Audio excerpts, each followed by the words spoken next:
Modérateur de la conférence, Souleymane Bachir Diagne, conseiller du président de la République, un professeur à l'Université de Dakar, professeur de philosophie.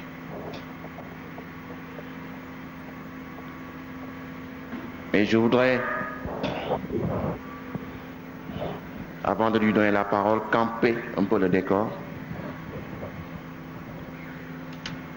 Tout d'abord, en remerciant la principale autorité politique de cette ville, Monsieur le gouverneur, pour toute la peine que vous avez prise pour venir encore cet après-midi avec nous et à participer à cette conférence. Je voudrais remercier tous ceux qui sont ici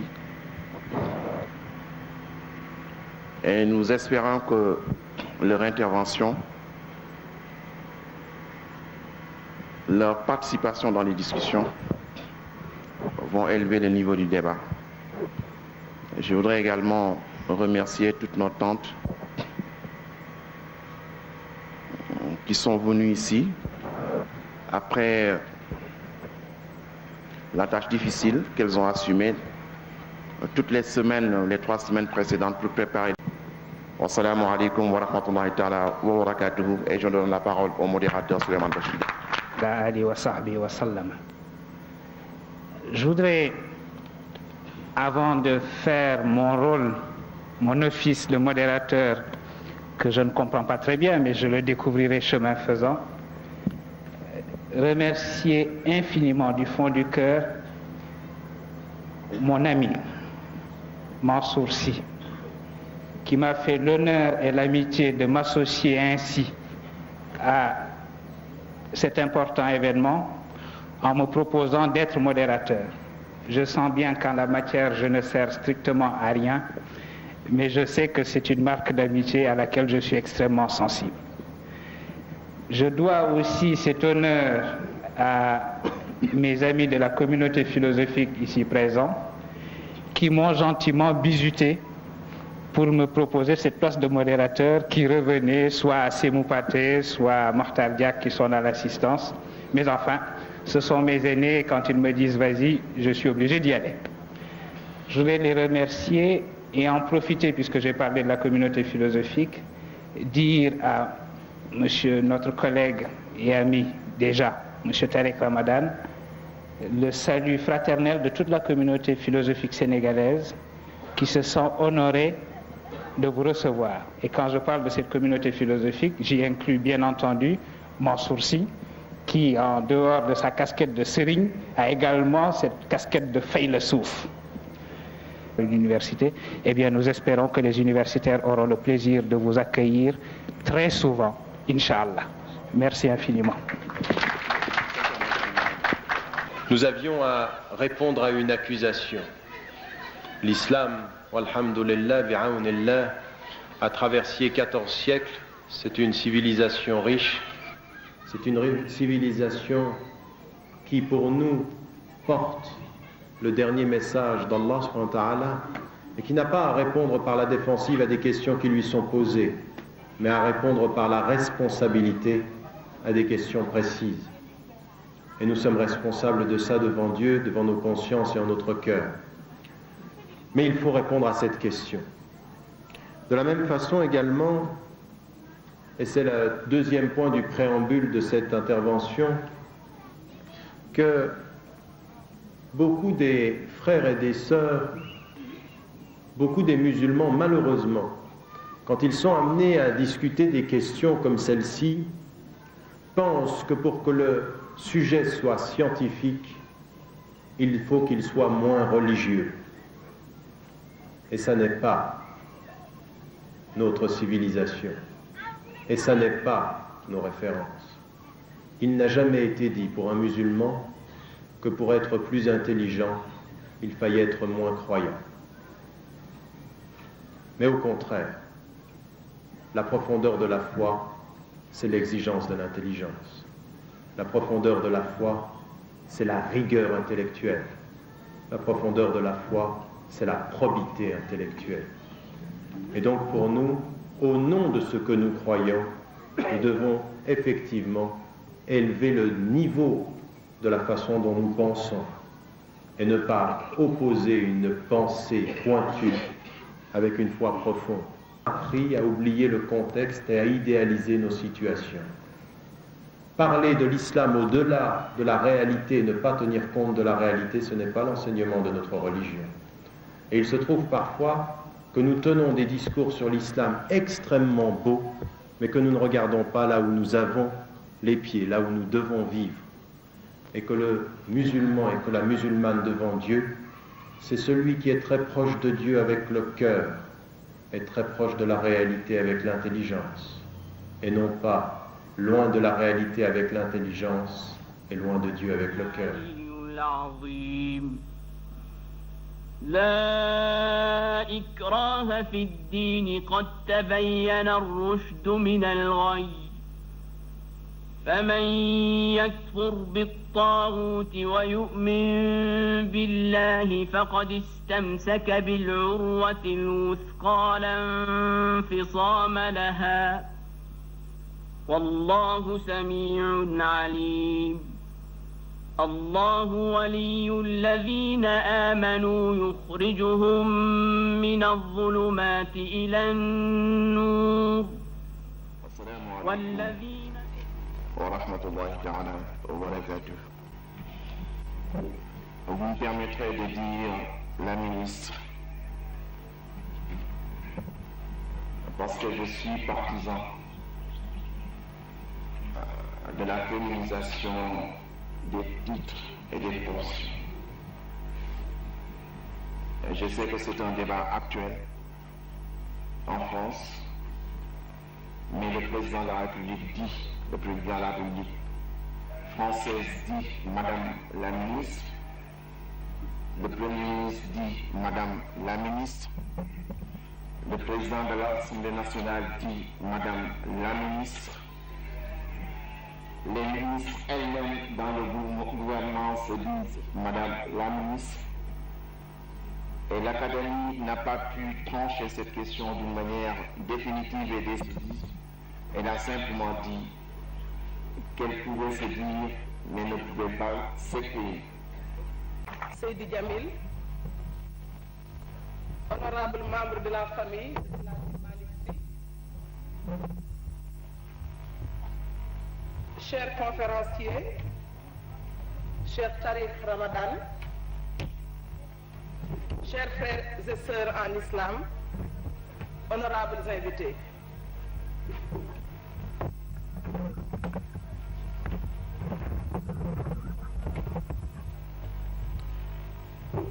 mbokk yi asalaamaaleykum maa ngi leen di nuyu kenn ku nekk ci yéen ci turam ak santam.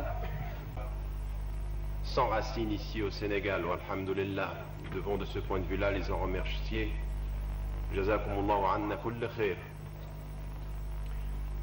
Le sujet qui va nous occuper aujourd'hui est un sujet, vous l'avez entendu à maintes reprises, aujourd'hui d'une importance capitale.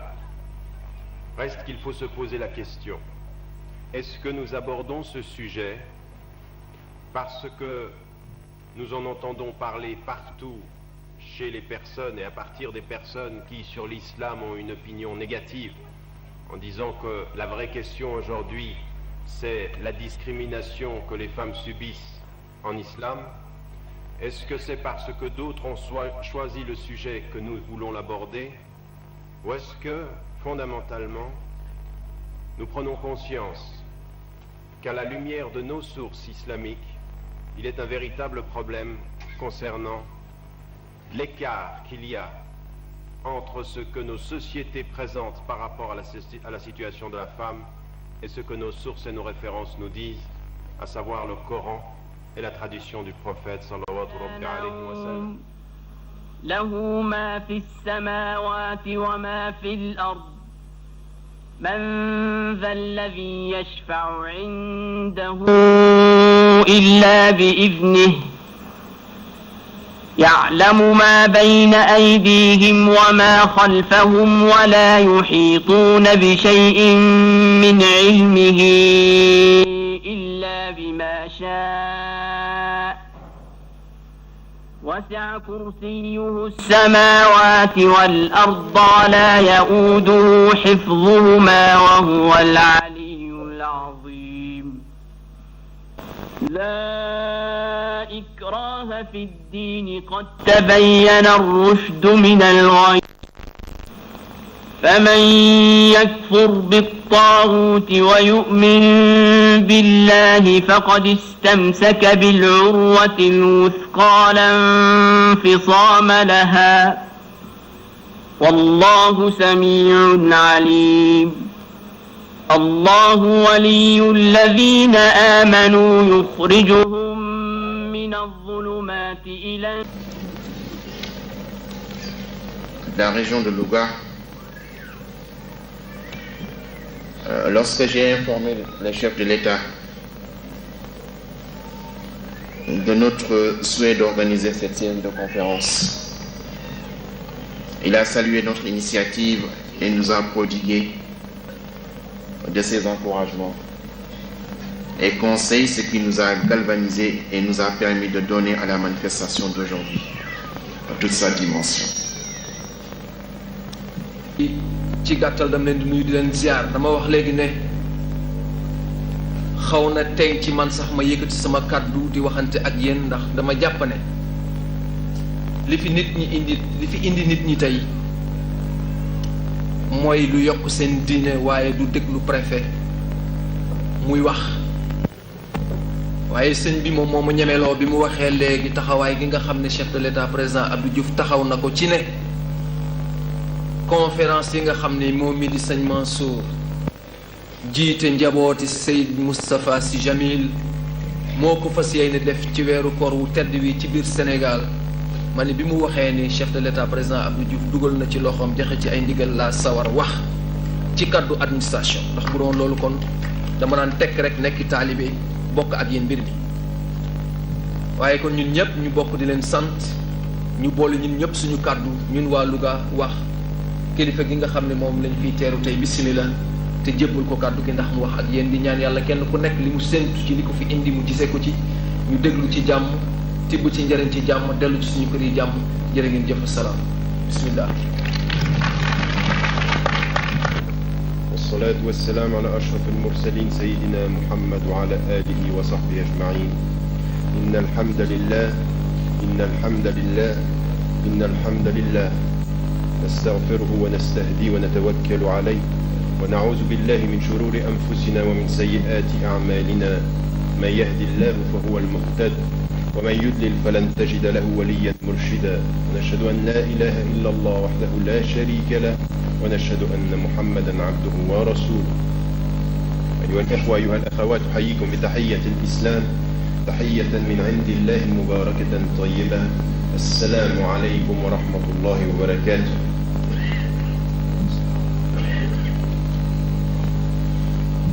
Chers frères, chères sœurs, chers amis, je dois, et c'est pour cette troisième conférence, remercier avec bien entendu la Fondation Seydi Jamil qui nous invite, Monsieur le Préfet pour le fait d'être présent et d'avoir accepté la présidence de cette rencontre, et le Cheikh Mansour Sy qui depuis 3 jours maintenant avec nous et dans la présentation de ces thèmes importants. manifeste son intérêt, sa préoccupation et surtout la nécessité pour toute une communauté de faire face à un certain nombre de problèmes de première importance. Pour vous en particulier, c'est évident, mais pour la communauté musulmane, sur le plan mondial, c'est non moins évident. لا إله إلا هو الحي القيوم لا تأخذه سنة ولا نوم له ما في السماوات وما في الأرض من ذا الذي يشفع عنده إلا بإذنه يعلم ما بين أيديهم وما خلفهم ولا يحيطون بشيء من علمه إلا بما شاء وسع كرسيه السماوات والأرض ولا يؤوده حفظهما وهو العلي العظيم لا إكراه في الدين قد تبين الرشد من الغي فمن يكفر بالطاغوت ويؤمن بالله فقد استمسك بالعروة الوثقى لا انفصام لها والله سميع عليم الله ولي الذين آمنوا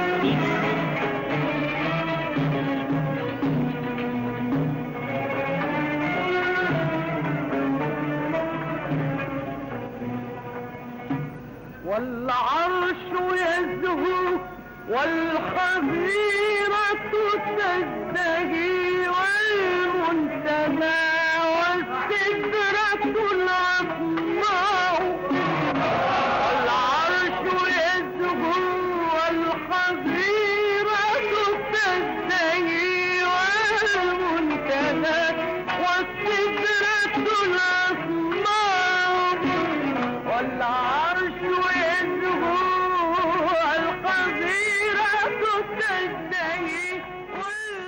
L'islam face à la modernité, tel va être le thème de notre émission Regard de ce soir.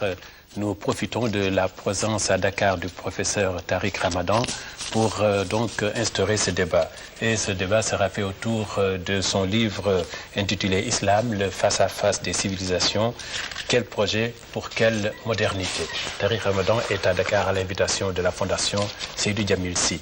Je vais tout de suite vous présenter ceux qui participent à notre émission de ce soir. Tout d'abord, Mokhtar Diak, qui enseigne la philosophie à l'École normale supérieure et à l'Université Cheikh Anta Diop. Mokhtar Diak a beaucoup travaillé sur les civilisations arabes, notamment la contribution arabe au développement des sciences et de la philosophie.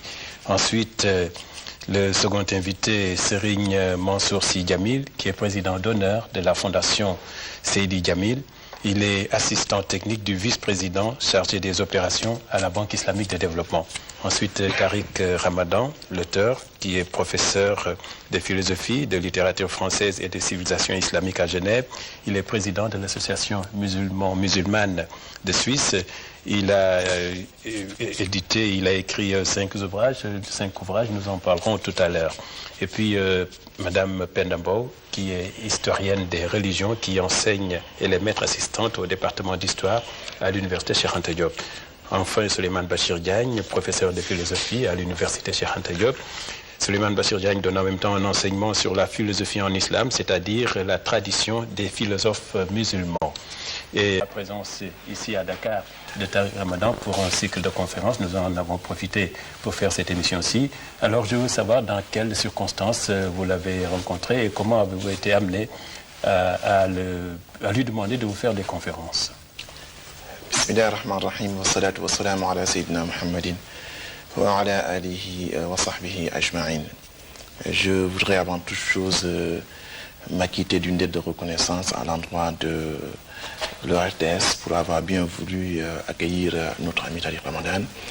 C'est en droite ligne du soutien que les autorités ne cessent d'apporter à la Fondation Seydi Djamil lorsque j'ai informé le président de la République que nous avions le souhait d'organiser cette série de conférences. bien sûr, il nous a encouragés, il nous a prodigué de ses conseils, ce qui nous a permis de donner à cette série de conférences la dimension qu'elle a eue. Nous avons fait venir au sein de la Fondation notre ami professeur Tariq Ramadan à partir d'un constat. Nous nous sommes rendus compte que au niveau de la langue française, il manquait de grands intellectuels qui participaient au débat actuel sur l'islam. L'islam n'est plus à Touba, l'islam n'est plus à Tuaon, mais l'islam est à TV5, l'islam est à CFI, l'islam est à CNN. Et dans ce débat, pour montrer une meilleure image de l'islam, nous avions constaté que les francophones étaient absents. Les intellectuels qui défendent l'islam en Europe, c'est très souvent des chrétiens. Et Tariq Ramadan, nous l'avons rencontré à travers nos lectures. Et un jour, je suis passé à une librairie en France. Il y a une Libanaise qui m'a dit que Mansour, j'ai quelque chose pour vous. Et elle m'a... Est-ce qu'elle est plus importante que la crise économique, la crise spirituelle? Parce que vous parlez de spiritualité. Bismillah ar-Rahman ar-Rahim. Je crois effectivement que par rapport à la question qui se pose par rapport à ce livre, d'un point de vue musulman, et je crois que c'est immédiatement dans cette perspective que je me place, il est certain que ce qui me fonde à être et à être devant Dieu, c'est ce rapport à la spiritualité. Or, je vis au cœur de l'Europe et je m'aperçois qu'effectivement, au-delà de toutes les crises économiques, au-delà de toutes les réalités, les difficultés sociales et politiques, eh bien, il y a une énorme famine. Une énorme famine qui côtoie, mais vraiment qui est au cœur même de l'incommensurable richesse matérielle. Et cette famine, c'est effectivement un déchirement spirituel, un manque, quelque chose qui s'avérait être le trouble du cœur et de la conscience. Et par ma foi et par ce que je crois, on ne sait être un homme dans la dignité et l'élévation si on ne donne pas cette nourriture, si on ne vit pas cette nourriture spirituelle. Je crois qu'effectivement c'est une grande crise que je ne veux jamais dissocier de la réflexion sur la modernité, parce que je crois qu'aujourd'hui nous sommes interpellés en tant que musulmans à penser la modernité, mais c'est souvent par la fenêtre d'une façon de vivre cette modernité, que j'appelle dans l'ouvrage le modernisme, qui est la façon occidentale de la vivre. Et nous avons, nous, à vraiment définir les concepts pour savoir de quoi l'on parle quand on parle de modernité, quand on parle de modernisme, et de savoir préserver, magnifier, approfondir cette spiritualité qui donne sens à notre vie. Oui. Alors ce que je voulais dire, et les autres aussi sont interpellés par cette question, est-ce que vous pensez que la crise de qu'il existe une crise de la spiritualité dans nos sociétés. Elle existe dans certaines couches de nos sociétés. Parce qu'à considérer la société sénégalaise globalement, je ne crois pas qu'on puisse véritablement parler de crise de la spiritualité. Cette crise, elle s'exprime plutôt en Occident et elle s'exprime comme corollaire, en fait, d'une crise générale des valeurs. Pour être court, ce qu'on appelle la crise de la spiritualité, qui n'est pas loin de ce qu'on appelle la crise de la philosophie ou d'autres valeurs, n'est qu'une espèce de corollaire de la crise en général. C'est que nous vivons une société de crise politique, crise économique, crise sociale, et de ce point de vue, donc, il y a crise de la spiritualité qui dialectiquement se traduit d'ailleurs par l'émergence de nouvelles formes d'accomplissement de la spiritualité. Je pense en particulier aux sectes. Je voudrais être court pour... Serigne Mansour Sy Djamil, oui, est-ce que vous ne pensez pas qu'en temps de crise, justement, la religion devait être un refuge? Oui, la religion devrait être plus qu'un refuge quand même, c'est une manière d'être. On dit que c'est une crise qui n'existe, une spiritualité qui n'existe qu'en Occident et qu'ici au Sénégal, on ne peut pas l'avoir comme disait Pendo tout à l'heure. Mais il y a le risque de contagion à cause des médias. J'ai beaucoup réfléchi sur ce qui s'est passé, je suis obligé d'en parler. La crise qu'il y a eu au sein même de la Maison Blanche à propos de Bill Clinton et de Monica Gale. je me suis penché, je n'ai pas perdu mon temps sur ces détails-là, mais quand même, j'ai essayé d'en tirer les leçons et je me suis dit, les Sénégalais qui regardent toutes ces heures d'émission, après avoir regardé toutes ces heures d'émission sur Lady Diana, après avoir regardé toutes ces heures d'émission sur O.J. Simpson, est-ce qu'il n'y a pas un risque de contagion? Parce que les enfants, ils sont là, ils sont devant la télé pendant très longtemps, ne sont pas sous la surveillance des parents. Et est-ce que ce manque de spiritualité, cette crise de spiritualité, ne peut pas faire un effet de contagion au niveau du Sénégal? Et effectivement, ici, la religion devrait être beaucoup plus massivement présente en temps de crise, et je crois que tel est le cas au Sénégal. Parce que nous sommes un pays très spirituel, parce que le pourcentage des gens appartenant aux confréries n'existe nulle part dans le monde. Nous avons 52% des Tidianes, 29% de Mourides, 11% de Khadir. Si vous prenez la population, peut-être 3 à 4% ne sont pas affiliés à une confrérie, et les confréries sont quand même de très hautes écoles de spiritualité, mais attention, attention au risque de contagion. Voilà, et nous avons notre dernier invité qui arrive.